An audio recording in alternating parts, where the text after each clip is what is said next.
Assalamualaikum warahmatullahi wabarakatuh. Perkenalkan, kami dari kelas 12 IPS 1, kelompok 5.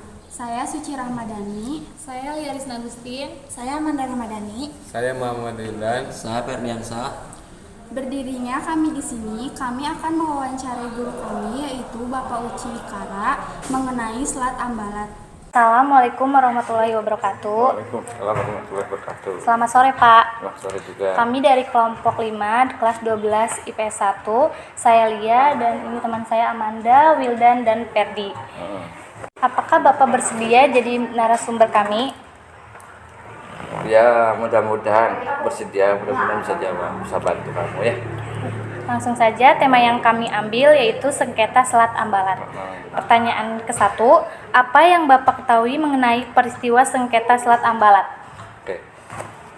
Kalau kita bicara secara geografis, Selat Ambalat itu selat yang ada di daerah Sulawesi. Dan itu di daerah Kalimantan tepatnya. Itu adalah berkaitan dengan perbatasan antara Indonesia dan Malaysia. Di Selat Ambalat itulah bahwa dulu itu terjadi peristiwa Malaysia mengakui pulau-pulau yang ada di Selat Ambalat itu adalah milik Malaysia. Padahal secara batas di zaman Belanda itu masuknya ke Indonesia. Nah, ini terjadi waktu itu perdebatan saling memberikan suatu batasan mana yang benar gitu batasan. Jadi istilahnya Selat Ambalat berkaitan dengan masa perbatasan antar negara aja itu. Baik, pertanyaan yang kedua, bagaimana latar belakang terjadinya peristiwa sengketa Selat Ambalat?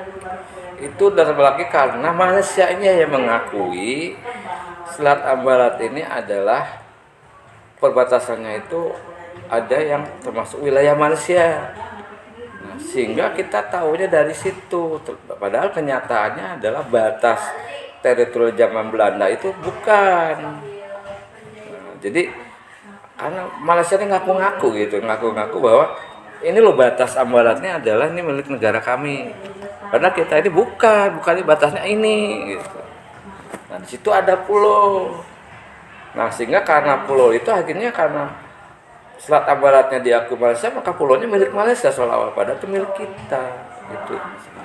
Ya, awal. Baik. Pertanyaan yang ketiga, siapa saja yang berperan mengatasi permasalahan Blok Ambalat? Nah, karena ini berkaitan dengan perbatasan negara, penyelesaiannya adalah antar negara. Berarti antar kepala negara.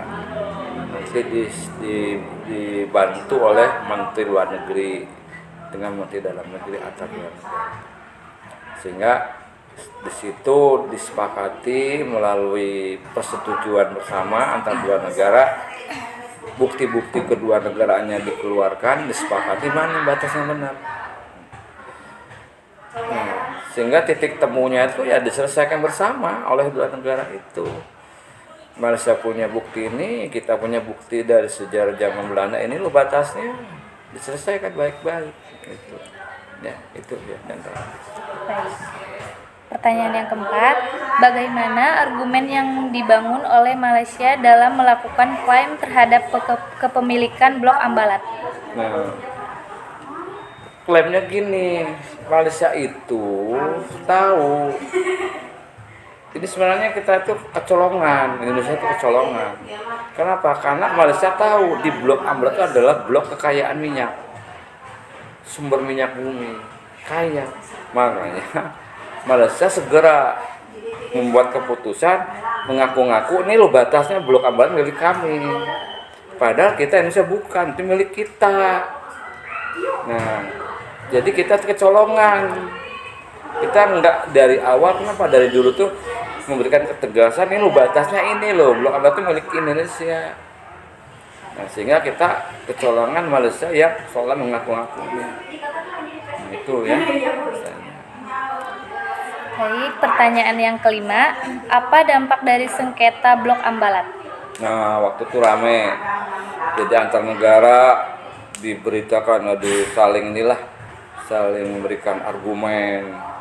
Blok Ambalat ini gini-gini nih. Ya, karena di situ minyak loh, kekayaan minyak. Sumber minyak yang terbesar banyak sekali.